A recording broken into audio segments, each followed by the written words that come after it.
C'è un uomo che ha messo in ginocchio la compagnia più potente d'America, senza mai sparare un colpo. Indossava un sacco di farina sulla testa, parlava come un lord inglese e dopo ogni colpo lasciava una poesia d'insulto alla polizia, firmandosi il poeta.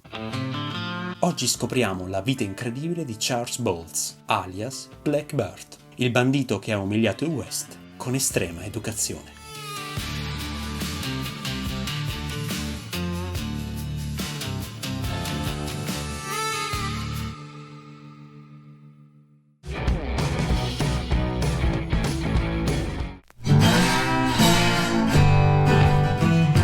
Nato nel 1829 a Norfolk, in Inghilterra, migra con la famiglia a New York quando ha solo 2 anni. Cresce come un ragazzo comune in una fattoria. Nel 1849 la febbre dell'oro colpisce anche lui. Charles e i suoi fratelli partono per la California. Non cercano guai, cercano solo fortuna. Ma la terra dell'oro è crudele. In pochi anni Charles perde i 2 fratelli per malanni e torna a casa a mani vuote. Prova a rifarsi una vita, si sposa con Mary Elizabeth Johnson, mette su famiglia in Illinois e sembra aver trovato la pace. Ma il richiamo dell'avventura e un pizzico di insoddisfazione brucia ancora.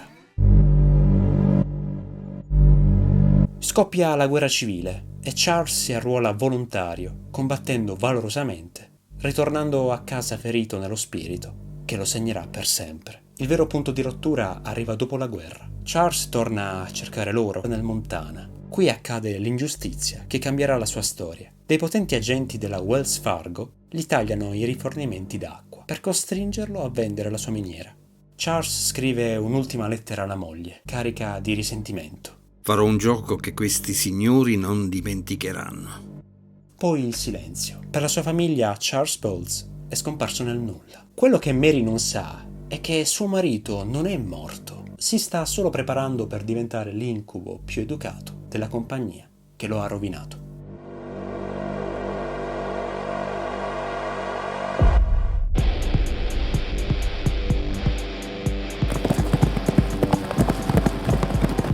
Una diligenza della Wells Fargo sta attraversando il passo di Calaveras, in California. È un percorso difficile, ma perfetto per un'imboscata.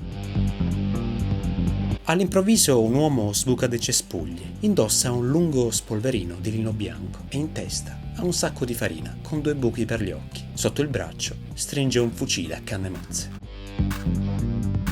La sua voce è profonda, calma e incredibilmente educata. Dice al conducente: Per favore, signore, mi passi la cassetta di sicurezza. Ma quando il conducente esita, l'uomo urla verso i cespugli, dicendo: Ragazzi, se prova a muoversi, dategli il benvenuto. Il conducente, terrorizzato dal pensiero di una banda nascosta, lancia la cassetta dei valori e scappa. Solo più tardi scoprirà la verità. Non c'era nessuna banda. Black Bart era solo, e quelli che sembravano fucili puntati tra i cespugli erano solo bastoni di legno posizionati ad arte. È qui che nasce il mito. Charles Bowles ha capito che la paura è più potente dei proiettili. Inizia così una serie di rapine leggendarie, ma c'è una regola che non infrange mai. Non viaggia mai a cavallo, perché soffre di cinetosi e non punta mai un'arma carica contro una persona. Lui non vuole uccidere, vuole solo pareggiare i conti con la Wells Fargo.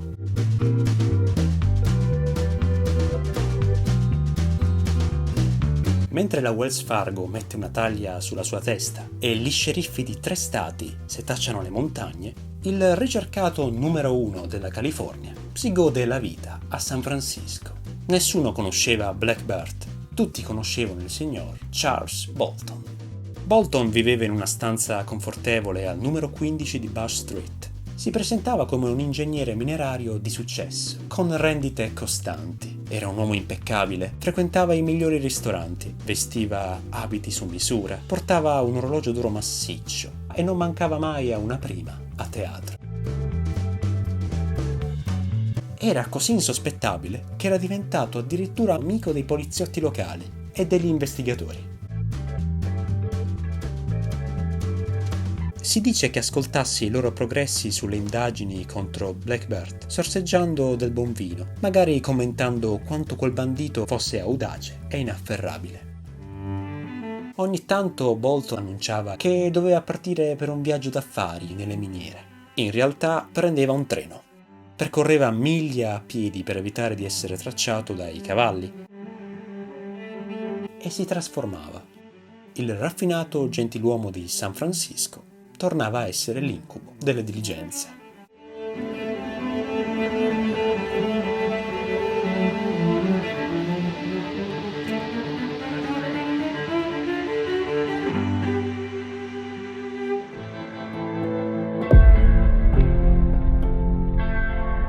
La Wells Fargo è furiosa. Un solo uomo ha assaltato la diligenza tra Fort Ross e Russian River, portando via ben $300 in oro e un po' di valori bancari. Ma quando gli investigatori arrivano sul posto per esaminare la cassaforte vuota, non trovano solo i segni della scure. Incastrato tra i cardini del ferro divelto c'è un biglietto. Lo sceriffo lo apre, aspettandosi forse una minaccia o una rivendicazione violenta. Invece legge dei versi.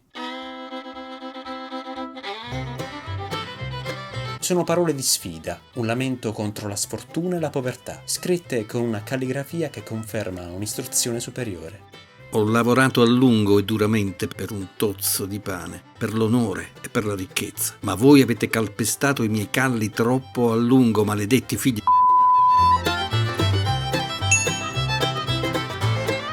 Il biglietto si chiude con una firma che lascerà gli investigatori senza parole. The Poet, un gioco di parole brillante, quasi arrogante. Po-8. In inglese il numero 8 si pronuncia 8, quindi Po-8 suona come poet, il poeta.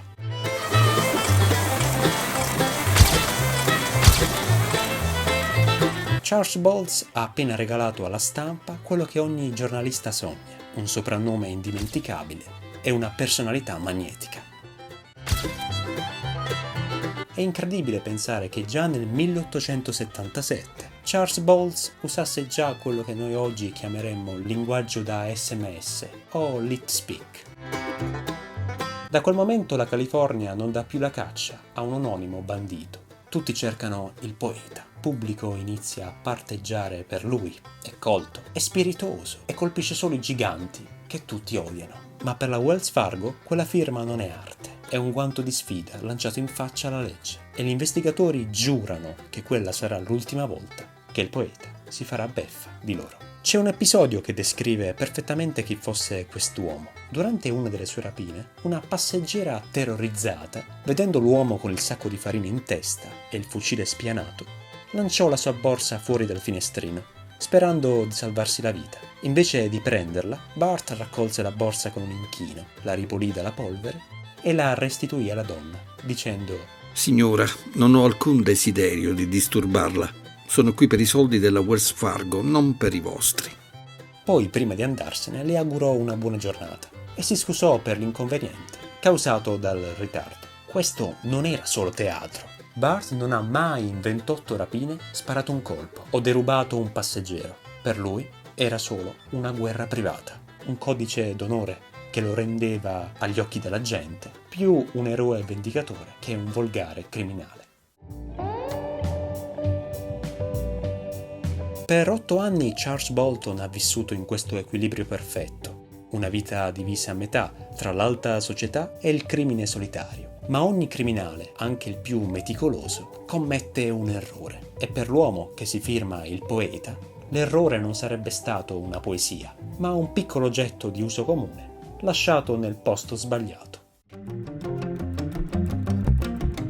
3 novembre 1883. Sono passati anni dalla prima rapina. Charles Bowles è invecchiato, ha superato i 50 anni, ma decide di tornare dove tutto è iniziato. A Copperopolis, sul passo di Ferry Road. È un ritorno sentimentale, o forse un ultimo colpo, prima della pensione. Ma stavolta il destino ha deciso di cambiare le carte in tavola.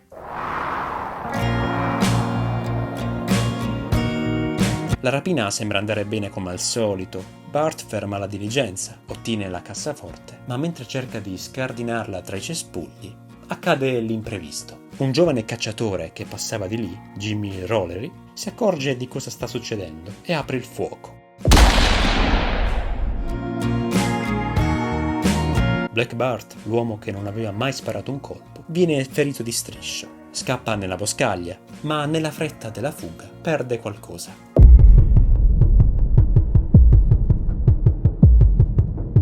Gli investigatori guidati dal tenace James Hume, uno dei più celebri investigatori della frontiera americana, noto soprattutto come il capo dei detective della Wells Fargo, lo stesso che ha catturato The Grey Fox, Bill Miner, che vi abbiamo raccontato nel video precedente.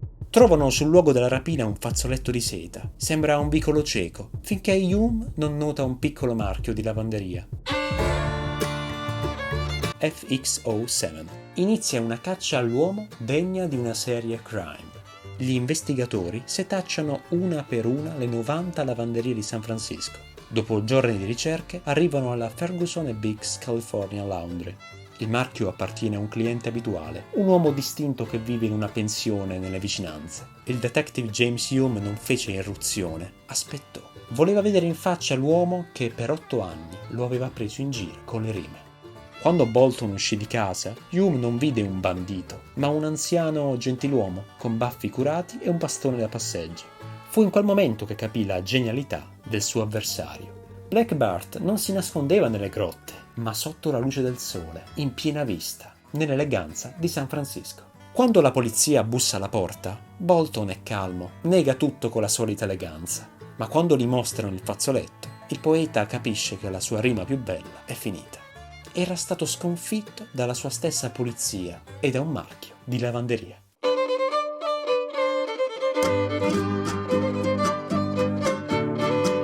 Charles Bowles viene condannato a 6 anni nel famigerato carcere di San Quentin, ma anche dietro le sbarre non perde la sua natura. È un prigioniero modello. Lavora nella farmacia del carcere. Studia e scrive lettere a moglie Mary, cercando di spiegare l'inspiegabile. Dopo soli 4 anni e mezzo, nel 1888, viene rilasciato per buona condotta. All'uscita una folla di giornalisti lo attende. Gli chiedono se tornerà mai a rapinare diligenze. Lui sorride e risponde con la solita cortesia.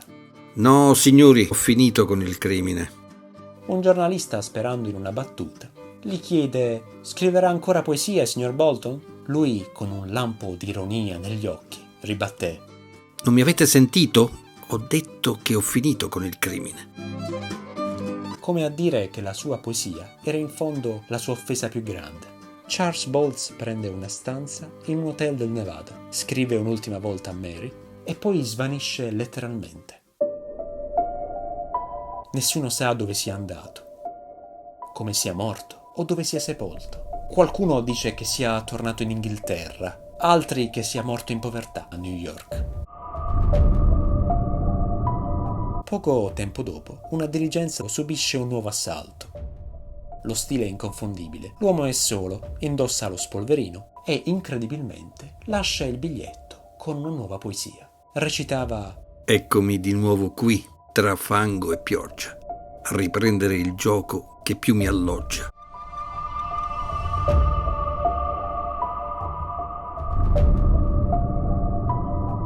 Fu il ritorno del maestro o l'opera di un emulatore? La Wells Fargo sospettò che Bowles avesse ripreso la sua vecchia attività, ma la grafia non coincideva perfettamente. Era forse l'ultimo regalo del poeta per depistare i suoi nemici un'ultima volta? O semplicemente qualcuno che voleva che la leggenda non morisse mai?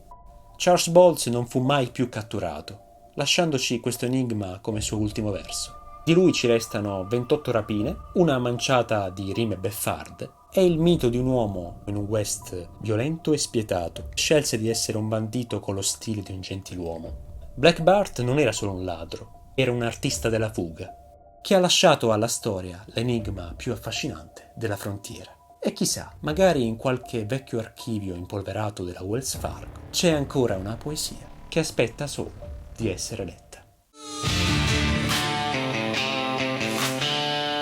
Charles Bowles e Bill Miner, 2 uomini diversi, 2 storie distinte, ma un unico destino. Entrambi hanno rappresentato l'ultima romantica resistenza di un mondo che stava scomparendo. Se Bill Miner, la cui storia ve l'abbiamo raccontata nel video precedente, era l'uomo che ha coniato la frase mani in alto, Black Bart era il poeta che sfidava i giganti con un sorriso e una rima. Con la scomparsa di Black Bart nel nulla si chiude definitivamente l'era dei banditi gentiluomini, lasciando il posto a un West più moderno, cinico è decisamente meno poetico. Ma adesso tocca a voi. Secondo voi Black Bart è svanito nel nulla o ha continuato a colpire sotto un altro nome? Scrivetelo qui sotto nei commenti. E se vi siete persi l'incredibile storia del suo collega Bill Miner, The Grey Fox, cliccate nel riquadro che vedete sullo schermo. Non dimenticate di mettere un mi piace, iscrivervi al canale e attivare la campanella per non perdere il prossimo viaggio. Noi ci vediamo nel prossimo video. A presto!